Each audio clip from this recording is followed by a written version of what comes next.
All right, let's dive into something really powerful today. It's a concept from Hindu Dharma that honestly could change how you think about freedom and peace in your everyday life. We're going to explore Tyāga, the wisdom of letting go. So, when you hear that word, renunciation, what's the first thing that pops into your head?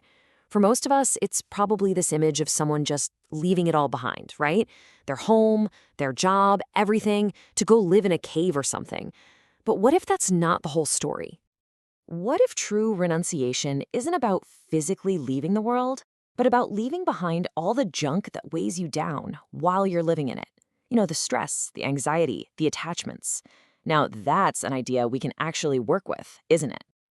And this is exactly where the idea of Tyāga comes in. It's not about some dramatic rejection of your life. It's way more subtle, more skillful than that.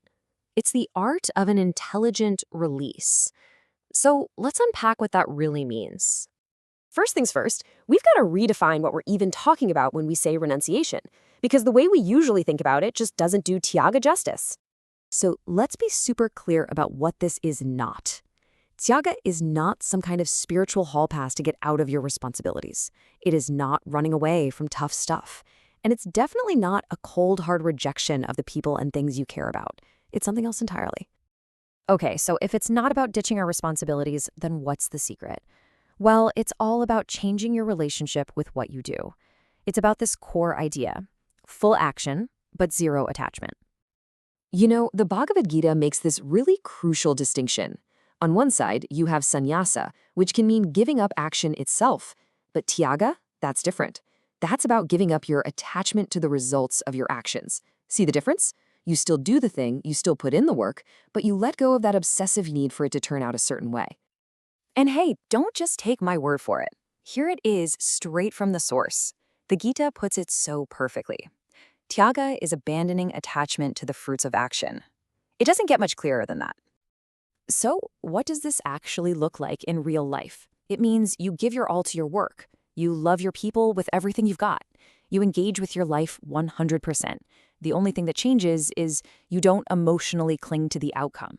You do your absolute best, and then you let it go. To really get this, there's this fantastic story from the Upanishads that just brings the whole idea to life. Let's talk about the detached king, Janaka. So get this. King Janaka wasn't some hermit. He was the ruler of a huge, wealthy kingdom.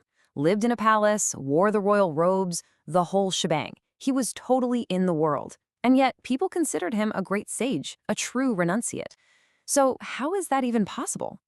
Well, this was his secret.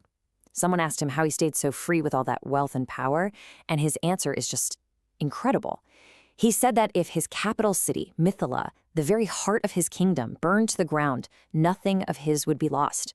He knew that his true self, his inner peace, that couldn't be touched by any fire. King Janaka's story just nails the lesson, right? He shows us what it means to have ownership without being a slave to your stuff, to have power without becoming arrogant, to possess things without letting them possess you. His renunciation was all happening on the inside. Okay, so that's a great story for a king. But how do we do this? How do we practice this art of letting go in our own lives? I mean, we might not have kingdoms, but we definitely have our own attachments, right? Well, the Gita actually breaks down Tyāga into 3 flavors based on why we're doing it. There's tamasic, which is when you let go out of fear, like quitting a hard project because you're scared. Then there's rajasic, which is driven by ego or just discomfort, like giving up because it's annoying. But the goal, the real deal, is sattvic Tyāga. That's letting go because of wisdom. You let go of the attachment, not the duty. And that leads to real peace. So what does this look like on, a regular Tuesday? Practicing Tyāga today is about the small things. It's letting go of those crazy expectations we put on people. It's consciously deciding to drop old emotional baggage. It's about letting go of old versions of ourselves that don't fit anymore. And for sure, it's about stopping that endless hunt for validation from others. It's learning to accept that things change and being okay with that. And why bother with all this? What's the payoff? It's freedom. Real freedom. Freedom from that constant buzz of anxiety about how things will turn out. Freedom from being terrified of losing things. Freedom from that toxic trap of comparing your life to everyone else's. It's freedom from being just so emotionally exhausted all the time.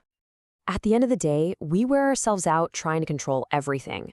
Tyāga teaches us that most of that control is just an illusion anyway.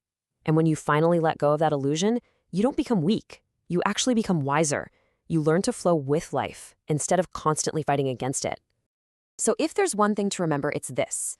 The goal of letting go isn't to become empty or cold or uncaring. It's the total opposite. By releasing all that unnecessary weight of attachment, you become lighter, freer, more present in your own life. Tyāga doesn't empty you, it lightens you. So think about it. What's one thing you're clinging to that you could release today?